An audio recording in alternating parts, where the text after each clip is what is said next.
یہ ایک اہم بات ہے کہ عام طور پہ لوگ پوچھتے ہیں کہ زکوٰۃ کس کس مال کی دی جائے، تو یاد رکھیں وہ 4 چیزیں ہیں جس پہ زکوٰۃ فرض ہے، ان 4 کے علاوہ کسی چیز پہ زکوٰۃ فرض نہیں ہے۔ ایک آسان اصولی بات ہے، تو اس لیے پوچھنے کی ضرورت نہیں کہ بھئی فلاں چیز کی زکوٰۃ ہے، فلاں چیز کی زکوٰۃ ہے، فلاں کی۔ آپ بس یہ دیکھ لیں کہ ان 4 میں وہ چیز آتی ہے نہیں آتی ہے۔ اگر ان 4 میں سے کوئی چیز اس میں ایک ہے وہ تو پھر زکوٰۃ فرض ہے، اور اگر ان 4 میں سے وہ چیز شامل نہیں ہے تو زکوٰۃ فرض نہیں ہے اس کی۔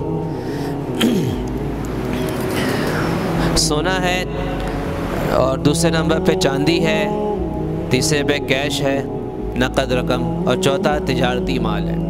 بس یہ 4 چیزیں۔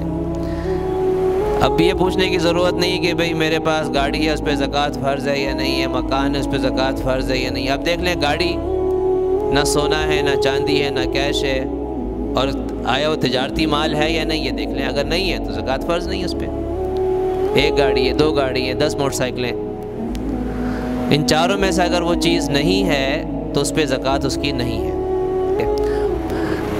سونا اور چاندی، اس کے زیور بنے ہوں یا زیور نہ بنے ہوں، ویسے آدمی کے پاس سونے کا کوئی کوئن ہے یا سونے کی کوئی چیز ہے، چاندی کی کوئی چیز ہے تو اس کی زکوٰۃ فرض ہے۔ پھر زیور چاہے استعمال میں ہوں، استعمال میں نہ ہوں، ہر طرح کے زیور پر زکوٰۃ فرض ہے۔ بعض سمجھتے ہیں کہ پتہ نہیں استعمال میں ہوگا تو زکوٰۃ نہیں ہے، استعمال میں نہ ہو تو زکوٰۃ، ایسی کوئی بات نہیں ہے۔ آپ کی ملکیت میں زیور ہے اس پہ زکوٰۃ فرض ہے۔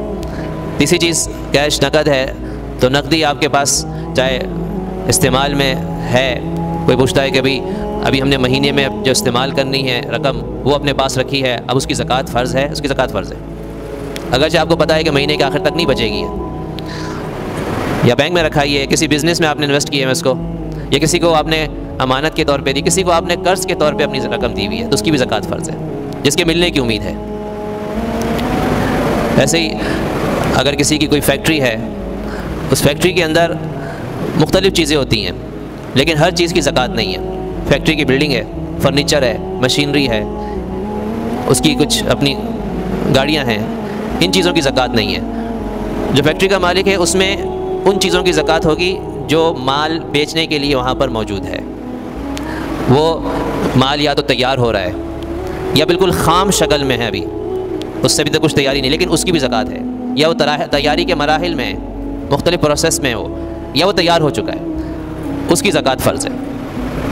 باقی فیکٹری کی چیزوں کی زکوٰۃ نہیں ہے۔ اور چوتھی چیز جو ہے تجارتی مال ہے۔ تجارتی مال، یہ تجارتی سامان، اس میں 2 باتیں یاد رکھیں تو آپ کے ذہن میں بیٹھ جائیں گی۔ ایک، تجارتی سامان اس کو کہتے ہیں جو آدمی بیچنے کی نیت سے خریدتا ہے، پہلی بات۔ دوسرا کہ اس کی وہ بیچنے کی نیت اب تک برقرار ہے۔ بس یہ 2 شرطیں جس مال میں بھی پوری ہوں گی وہ مال تجارتی مال ہے، اس کی زکوٰۃ فرض ہے۔ اب ایک آدمی نے پلاٹ خریدا ہے اس نیت سے کہ میں اس کو بیچوں گا، اور ابھی تک اس نے وہی نیت رکھی ہے تو اس کی زکوٰۃ کی تاریخ آگے زکوٰۃ دے گا اس کی۔ لہذا اس سے ہٹ کر کسی نے بیچنے کی نیت سے پلاٹ خریدا تھا لیکن اب اس کی نیت بدل گئی، اب اس نے بیچنے کا ارادہ چھوڑ دیا تو اس تجارتی مال نہیں رہا۔ ایک آدمی نے ویسے اپنے استعمال کے لیے مکان لیا لیکن اب سوچ رہا ہے کہ میں اس کو بیچوں گا، تو بھی وہ تجارتی مال نہیں ہے۔ تو یہ 2 شرطیں جب پوری ہوں گی تو تجارتی مال ہے، ورنہ تجارتی مال نہیں۔ تجارتی مال ہے تو اس کی زکوٰۃ فرض ہوگی، موجودہ جو اس کی ویلیو ہے۔